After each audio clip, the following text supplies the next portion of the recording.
भक्ति भक्त भगवंत गुरु चतुर्नाम बपु एक। तिनके पद बंदन करो नासे विघ्न अनेक। सिय मांडवी ऊर्मिला श्रुति कीरति बरबाम। चारु सुवन चारु रतन तुलसी करत प्रणाम। भाषा तुलसीदास कृत कथा करो अनुसार। आसन लीजय हृदय महु आया हूँ पवन कुमार। कहते हैं गोस्वामी तुलसीदास जी, चारु सुवन चारु रतन। राजा दशरथ जी के आंगन में विहार करने वाले चारों भाई घुटने के बल से चलते हैं, पग पग चलते हैं, ठुमुक ठुमुक जब चलते हैं, पैरों की पैजनियाँ कमर की करधनियाँ जब बजती हैं तो सब देवता देख करके मुदित मन से भाव भक्ति के साथ देख करके इतना खुशी होती है कि सोचते हैं कि मैं प्रभु श्री राम जी चारों भाइयों के साथ हमेशा हम लोग इनका दर्शन करते रहें, देखते रहें। माताएं हमेशा अपने पुत्रों के, चारों पुत्रों के, इतना चारों भाई सुंदर सुंदर हैं, इतना सुंदर हैं कि हमेशा वो सोचती हैं कि हम देखते ही रहें। लेकिन सभी माताओं को पुत्र हुए थे, चार भाई थे, चारों में इतना प्रेम था, इतना प्रेम था, मिलजुल कर खेलते रहते थे।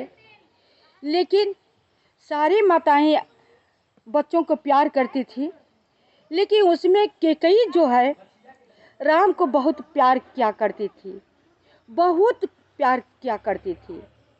जब राम रोने लगते थे ना तो कौशल्या से नहीं वो मानते थे।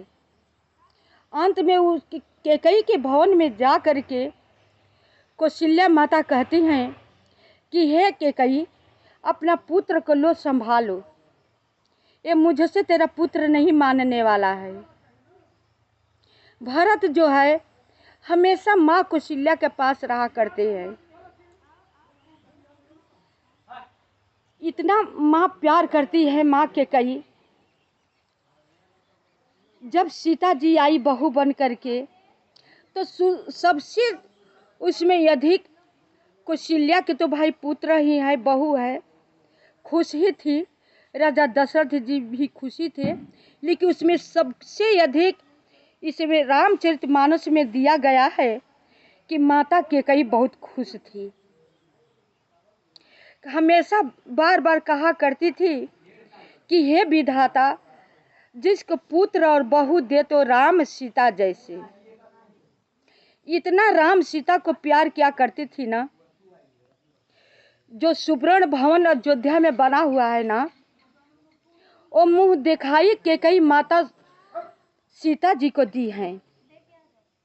सोने के भवन जब मुंह दिखाई हुआ तो सुवर्ण भवन दी सीता जी को।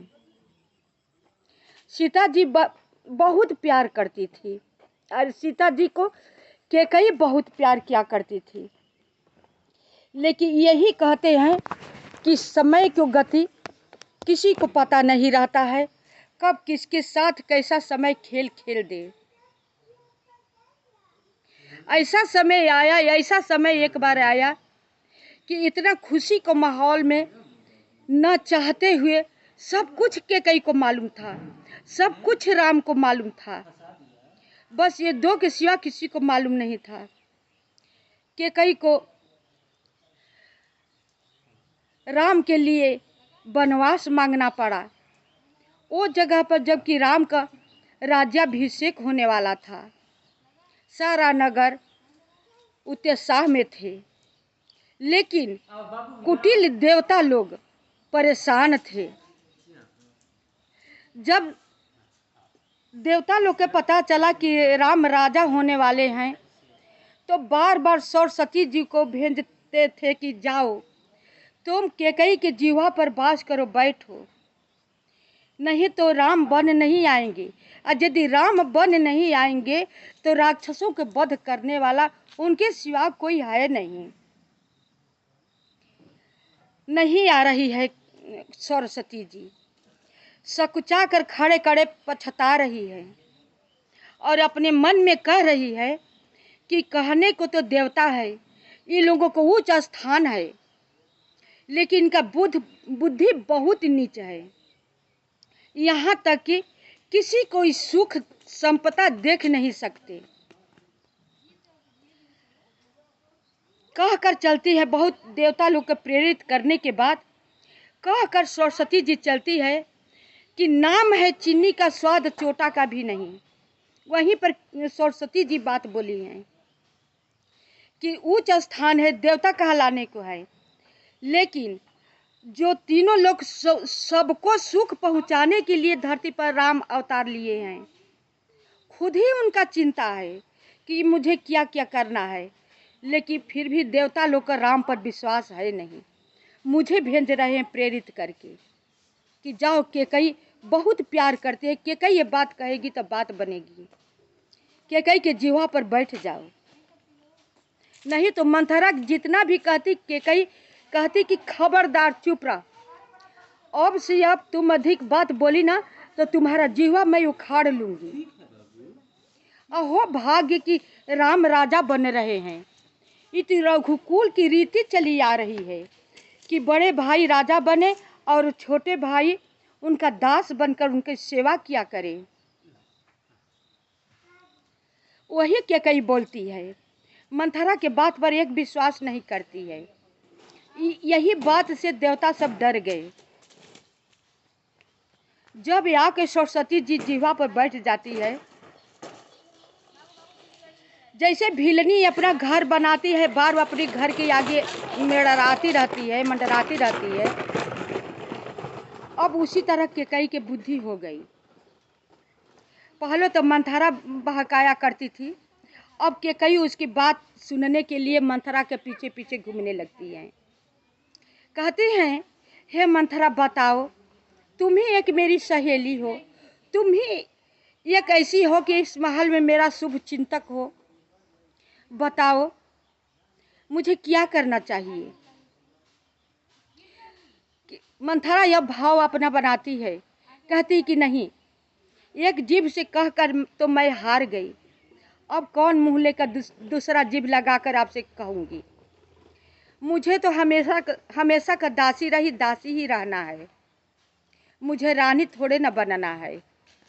रहने दीजिए, रानी हैं आप, दासी बनेगी आप। राम बने राजा या भरत बने राजा, मुझे क्या लेना देना है, मुझे क्या मिलना है। मुझे तो तुम्हें बचपन से पाला है, इसलिए तेरा प्रति मेरा मोह बहुत है। कहते कि नहीं मंथरा, अब तुम बताओ, तेरी बात मानूंगी, बताओ मुझे क्या करना चाहिए, तुम सही से समझा दो। अगर मेरी बात बन जाएगी ना मंथरा, तो तुम्हारा कुबर जो है ना, मैं सोने से मढ़वा दूंगी, तुम्हें सारा या भूषण गहना से मैं सजा दूंगी, तुम्हें अपने बगल में बिठाया करूंगी। अगर मेरा भरत राजा बन जाएगा ना, मेरी बात बन जाएगी ना, तो तुम्हें दासी के पद पर से हटा दूंगी। तुम बात बताओ। अब मंथरा सोचती है कि अब रानी जगह पर आई है, अब मेरी बात बनेगी। मंथरा भी कोई साधारण स्त्री थी नहीं, वो भी पूर्व जन्म की हिरनी थी, जो कि केके राजा शिकार खेलने वन को गए हुए थे, तो हिरन को मार लिए थे, मार कर लाए। हिरनी बहुत तड़पने लगी और रोने लगी।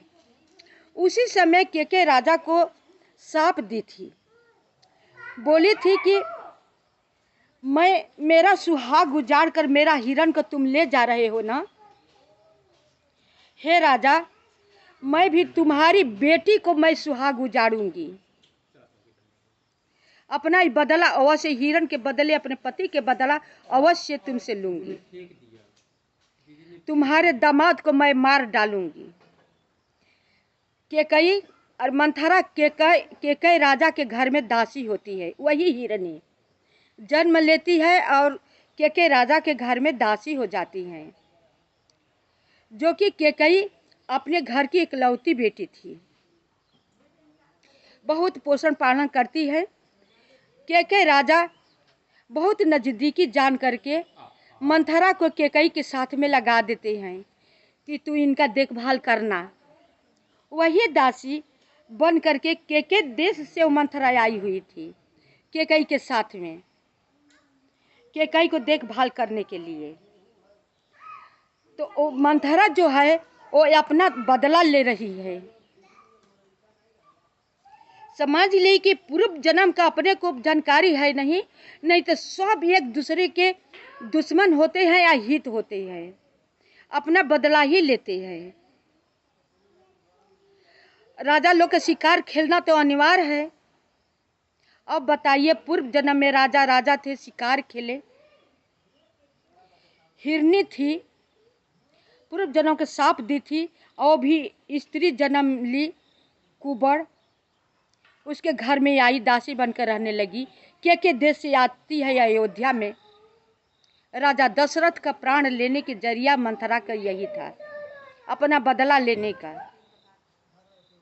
नहीं तो केकई कहाँ से राम को वनवास देती और कहाँ से राम बन जाते, और कोई उपाय होता।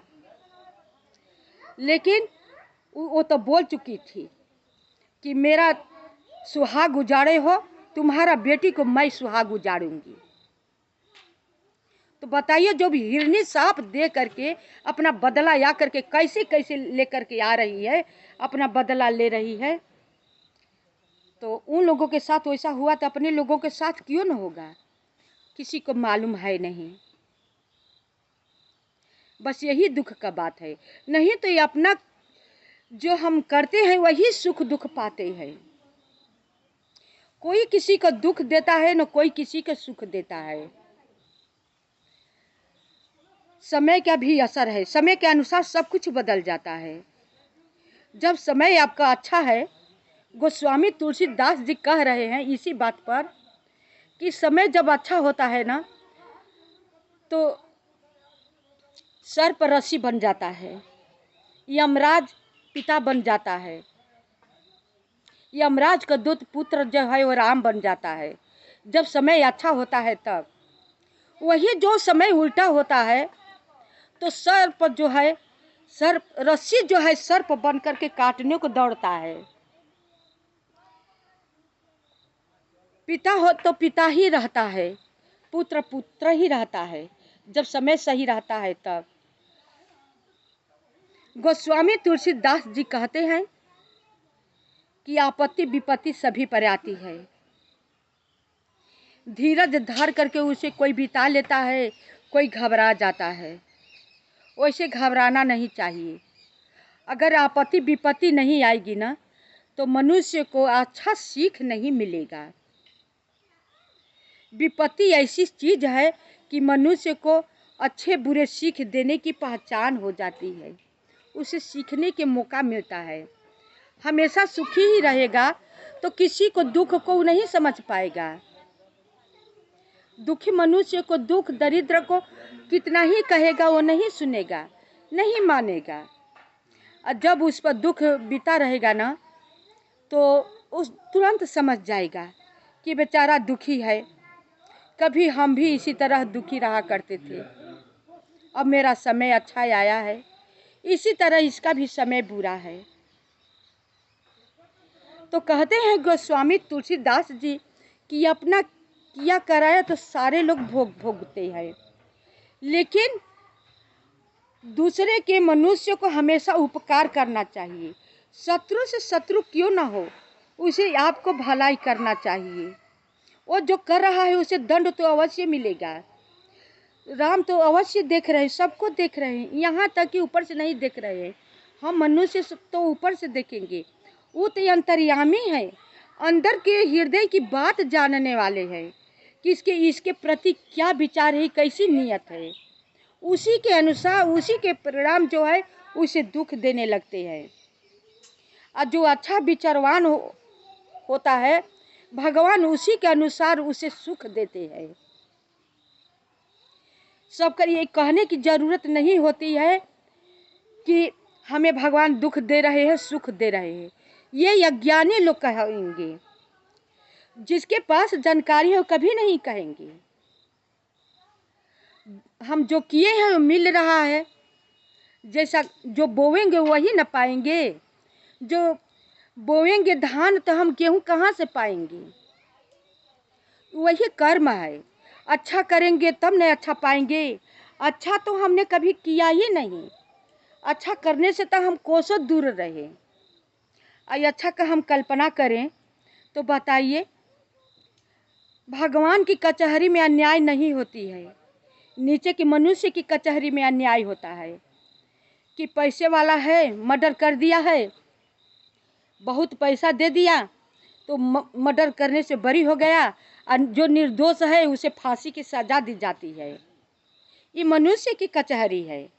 मनुष्य की कचहरी में अन्याय की जाती है। भगवान की कचहरी में अन्याय नहीं होती है। वो राजा हो, रंक हो, जैसा भी हो, जो जैसा करता है उसे उसी अनुसार उसे दुख और सुख देते हैं। बुरा कर्म करेगा तो दुख वही करेगा, जो अच्छा कर्म करेगा सुख वही पाएगा। ये भगवान की कचहरी की बात है।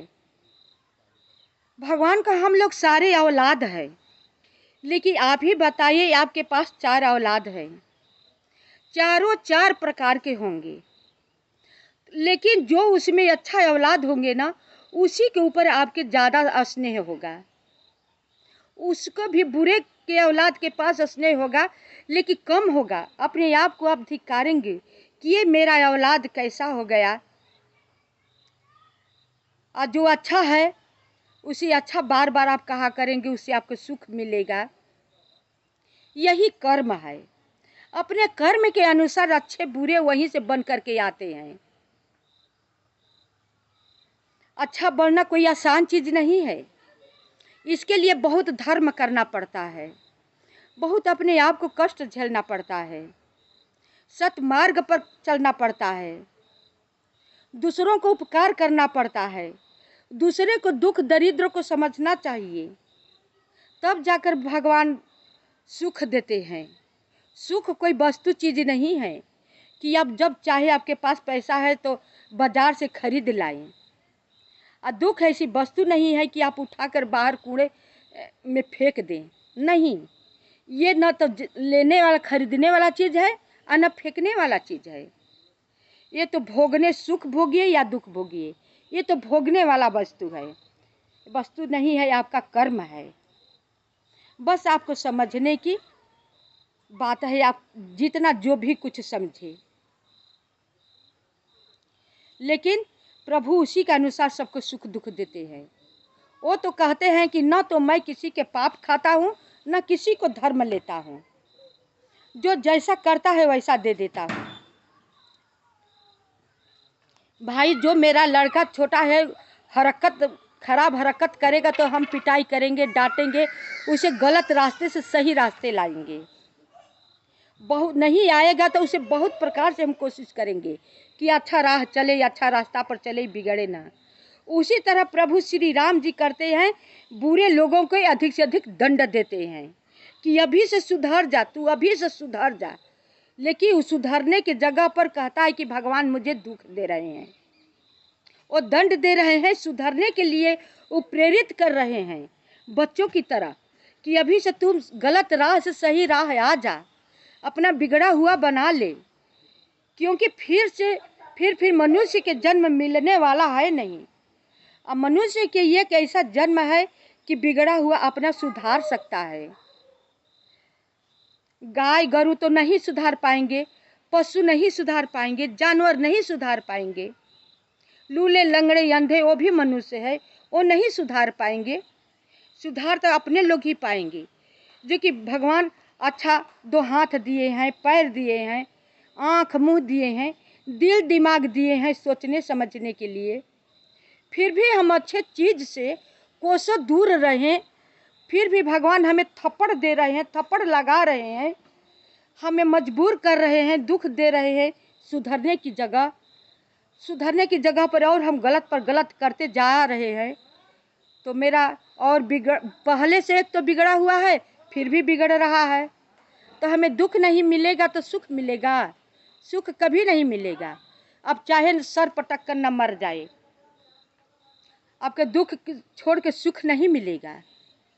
सुख कोई आसान चीज नहीं है, दुख है जैसा बुरा चीज कोई नहीं है। जब आपके सर पर पाप है तो आपको कष्ट देगा, अंदर धर्म है तो आपको सुख देगा। कथा को यहीं पर विराम करते हैं। शेष भाग अगले वीडियो में।